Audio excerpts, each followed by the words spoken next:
하늘에 계신 우리 아버지여, 이름이 거룩히 여김을 받으시오며 나라가 임하시오며 뜻이 하늘에서 이루어진 것 같이 땅에서도 이루어지이다.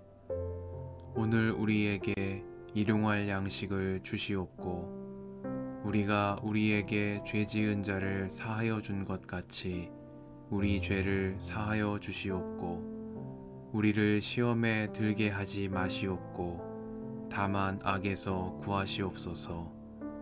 나라와 권세와 영광이 아버지께 영원히 있사옵나이다. 아멘.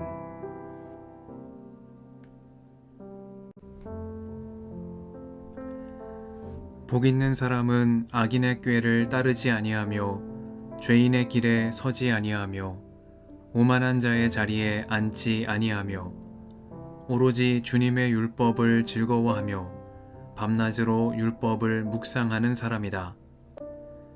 그는 시냇가에 심은 나무가 철 따라 열매를 맺으며 그 잎이 시들지 아니함 같으니 하는 일마다 잘 될 것이다. 그러나 악인은 그렇지 않으니 한낱 바람에 흩날리는 쭉정이와 같다. 그러므로 악인은 심판받을 때에 몸을 가누지 못하며 죄인은 의인의 모임에 참여하지 못한다. 그렇다. 의인의 길은 주님께서 인정하시지만 악인의 길은 망할 것이다.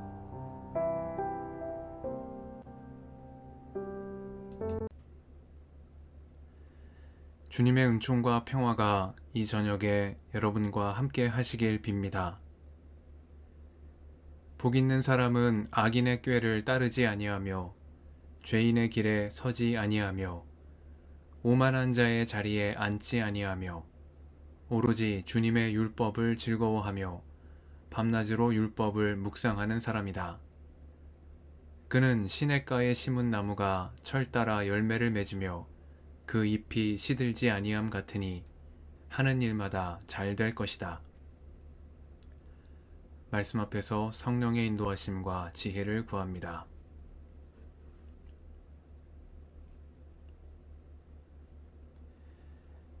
시편은 하나님과 동행하는 이들의 삶의 노래입니다.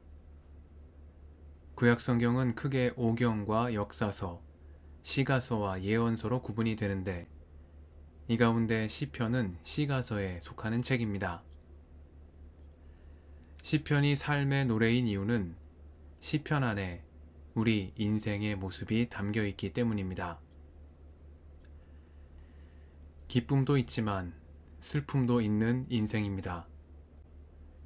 희망을 품기도 하지만 절망의 늪에 빠져 허우적거릴 때도 있는 것이 삶입니다. 주님의 자비하심을 따라 다른 이를 긍휼히 여기는 마음을 품다가도 상대의 말 한마디가 가시로 남아 마음 깊은 곳에 불신과 증오와 복수의 씨앗을 품기도 하는 것이 우리의 모습입니다. 시편은 이러한 인간 삶의 모습을 있는 그대로 보여줍니다. 우리에 앞서 인생을 살다간 이들이 그들이 만난 각각의 삶의 여정 속에서 어떻게 하나님을 찾고 어떤 기도를 드렸으며 어떤 마음가짐으로 그때를 지나갔는지 들려주며 지혜의 길을 우리에게 일러줍니다. 그렇기에 시편은 삶의 노래인 동시에 삶의 이정표이기도 합니다. 오늘 절망하는 이들은 절망 가운데 탄식하는 시인의 노래에서 위로를 얻는 한편 절망 속에서도 길을 잃지 않고 삶을 살아갈 용기와 믿음을 얻습니다.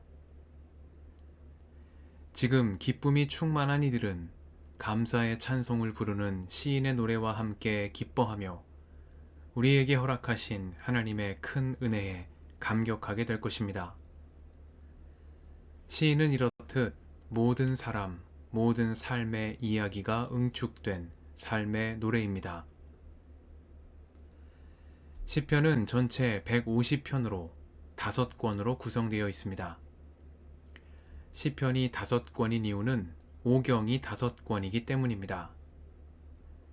다수의 학자들은 모세 오경에 버금가는 권위를 시편에 부여하기 위해 시편 말씀을 5권으로 구성했을 것이라고 봅니다. 그만큼 시편은 오경만큼의 가치와 중요성을 지니는 책입니다. 오경이 하나님께서 사람에게 주신 말씀이라면 시편은 사람이 하나님께 올려드리는 고백입니다. 말씀에 대한 응답인 셈입니다. 이렇듯 오경과 시편은 5권의 동일한 구성으로 말씀과 응답의 조화를 이룹니다. 이 가운데 시편 1편과 2편은 시편 전체의 서론에 해당합니다. 복 있는 사람, 참으로 행복한 삶을 사는 사람은 어떤 사람인가에 대한 시인의 응답으로 시편은 전체 말씀을 시작합니다. 시인은 복 있는 사람이 하는 일과 하지 않는 일이 있다고 말합니다. 그가 하지 않는 일은 악인의 꾀를 따르는 일, 죄인의 길에 서는 일, 그리고 오만한 자의 자리에 앉는 일입니다. 복 있는 사람은 이 3가지 일을 피합니다. 악인의 꾀를 따르다 보면 죄인의 길에 서게 되고, 죄인의 길에 들어서게 되면 오만한 자의 자리에 앉는 것은 이제 시간 문제가 된다는 것을 알기에 복 있는 사람은 이 길로 들어서지 않습니다. 한편 복 있는 사람은 매일 힘쓰며 하는 일이 있습니다. 주님의 율법을 즐거워하며 밤낮으로 율법을 묵상하는 일입니다. 그는 이 일을 반복함으로써 복 있는 사람의 삶을 살아갑니다. 시냇가에 심은 나무가 철 따라 열매를 맺으며 그 잎이 시들지 아니함 같이 하는 일마다 잘 되는 복을 누립니다.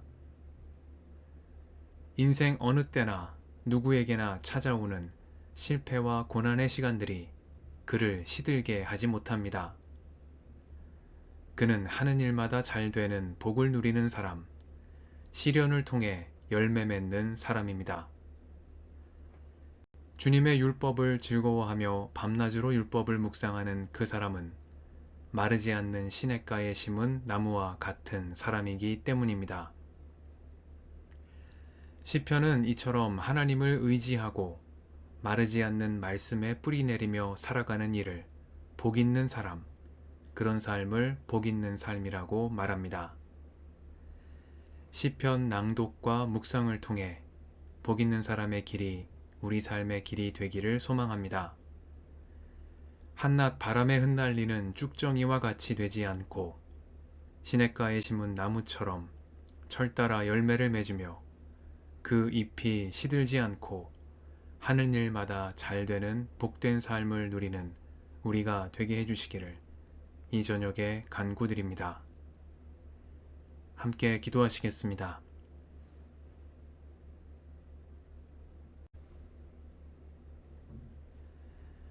주님, 오늘도 이 저녁을 허락하시니 감사합니다.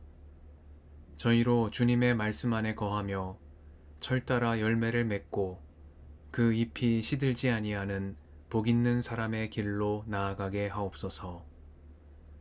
우리의 길과 진리와 생명이신 예수님의 이름으로 기도드립니다. 아멘.